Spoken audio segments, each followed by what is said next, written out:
এক রাজা একদিন এমন এক স্বপ্ন দেখলেন যা শুনে পুরো রাজপ্রাসাদ কেঁপে উঠল।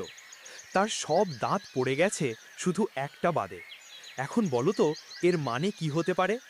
কিন্তু একজন জ্যোতিষী ব্যাখ্যা দিল ভুলভাবে, আর হারালো নিজের স্বাধীনতা। আরেকজন বলল একই কথা, তবুও পেল রাজার কাছ থেকে সোনার মুদ্রা। কিভাবে? চলো দেখি গল্পটা। রাজা ও দুই স্বপ্ন ব্যাখ্যাকারী।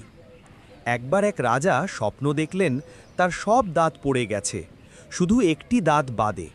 রাজা খুব চিন্তিত হয়ে দরবারে ঘোষণা করলেন যে এই স্বপ্নের সঠিক ব্যাখ্যা দিতে পারবে তাকে পুরস্কৃত করা হবে, আর ভুল ব্যাখ্যা দিলে কঠোর শাস্তি দেওয়া হবে। একজন জ্যোতিষীকে ডাকা হলো।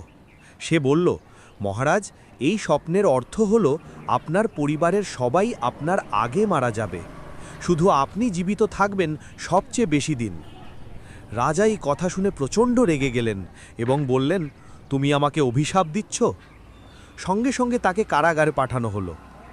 পরদিন আরেকজন জ্যোতিষী এলেন।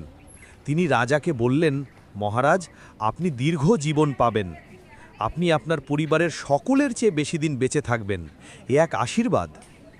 এই ব্যাখ্যায় রাজা খুশি হলেন এবং তাকে সোনার মুদ্রায় পুরস্কৃত করলেন। মূল শিক্ষা: কথা বলার ভঙ্গি ও উপস্থাপনা কতটা গুরুত্বপূর্ণ এই গল্প তা শেখায়। একই অর্থ ভিন্ন ভঙ্গিতে বলা হলে তার প্রভাবও হয় একেবারে ভিন্ন। যদি গল্পটা ভালো লেগে থাকে তাহলে লাইক ও কমেন্ট করো, আর এমন আরও শিক্ষণীয় গল্প পেতে ফলো করো ও শেয়ার করো তোমার বন্ধুদের সাথে।